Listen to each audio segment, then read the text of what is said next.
Torahbox.com, pour la diffusion du judaïsme francophone, vous retransmet un enseignement du Rav Meir Sitruk.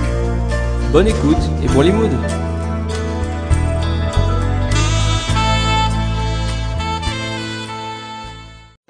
Alors on y va, Rabbi Isaï. Donc on avait vu, la semaine dernière, on a étudié le Perek Bet de Daniel, dans lequel on a étudié le rêve qu'avait fait Nebuchadnezzar, ce que Daniel lui a expliqué sur ce qui allait se passer.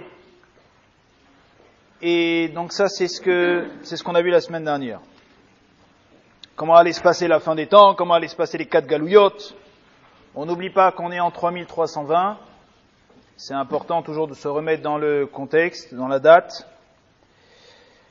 Et cette semaine, Bezrat Hashem, on va voir le Perek Gimel et le Perek Dalet de Daniel. Perek Gimel et Perek Dalet, ce sont donc 2 prakim qui marchent ensemble, qui s'étudient ensemble, qui ne font qu'un. Alors, qu'est-ce qui est marqué dans encore une fois, on va pas lire dans les mots, puisque ce sont des mots en araméen, donc ça sera assez long à traduire, donc je vais vous raconter tout ce qui est marqué dans le Perek Gimel et le Perek Dalet. Le texte nous ramène que, après ce que nous avons vu la semaine dernière, que Nebuchadnezzar avait fait un rêve dans lequel il avait vu ce qui allait se passer dans les 4 galouillottes.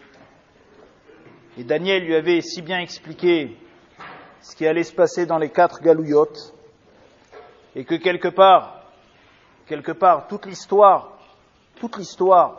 du monde tourne autour du clan Israël, parce que c'est un petit peu ça finalement qu'a vu Nebuchadnezzar, que lui était la première galoute, mais autour de quel peuple tout ça tourne autour du peuple juif. Après que Nebuchadnezzar ait vu ça, et qu'il ait compris que, au bout de 4 galouillottes, au bout de 4 exils, eh bien il allait y avoir la libération pour le peuple d'Israël, et que le Mashiach allait venir, nous raconte le Midrash, dans ce Perek Gimel, que Nebuchadnezzar a décidé de changer le cours de l'histoire. Il a décidé de changer le cours de l'histoire. Comment changer le cours de l'histoire? Il a décidé de faire en sorte que le Mashiach ne vienne pas, décidé de faire en sorte que le peuple d'Israël tombe et ne puisse plus être prêt au moment où viendra le Zman de la Géoula. Et quel a été le stratagème de Nebuchadnezzar? Alors nous raconte le texte que Nebuchadnezzar a décidé et a fait ériger une statue immense à Babel, une statue qui faisait 60 amot de haut, 30 mètres de haut, et qui faisait 6 amot de large, 60 amot de haut et 6 amot de large, donc 3 mètres de large et 30 mètres de haut. Ça, c'était la grande statue qu'il a fait ériger. Et où est-ce qu'il a fait installer cette statue? En Babylonie, en Babel, dans un endroit qui s'appelait Bikhat Doura. Bikhat Doura. Ça a été l'endroit dans lequel il a fait installer cette statue. Cet endroit, nous dit le Midrash, cet endroit qui s'appelait Bikhat Doura, c'était un endroit rabotaï très très spécial. Le Zohar dit qu'il y avait dans cet endroit des sodotes, des secrets qui se trouvaient dans la terre même de l'endroit de Bikhat Doura. C'était un endroit très très spécial.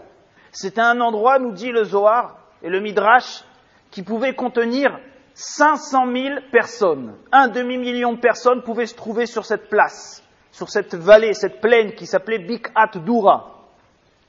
nous dit le Midrash que cet endroit de Bik'at Dura Rabotai, c'est ni plus ni moins, nous dit le Zohar, l'endroit dans lequel ont fait les premiers hommes la tour de Babel. Quand ils ont construit la tour de Babel, quand ils ont construit cette fameuse tour, dans les premières parachiotes de la Torah, quand ils ont construit cette fameuse tour dans laquelle ils se sont dit on va construire une tour et on va monter pour aller combattre Hachem, où est-ce qu'ils ont construit leur tour? C'était à Bik'at Dura. Dans cet même endroit, des centaines d'années après, vient Nebuchadnezzar et il construit là-bas une immense idole. Pourquoi spécialement dans l'endroit où a eu lieu la tour de Babel? Eh bien, on retrouve la statue de Nebuchadnezzar. Alors ça, on verra. Ce que nous dévoile là-dessus le Zohar.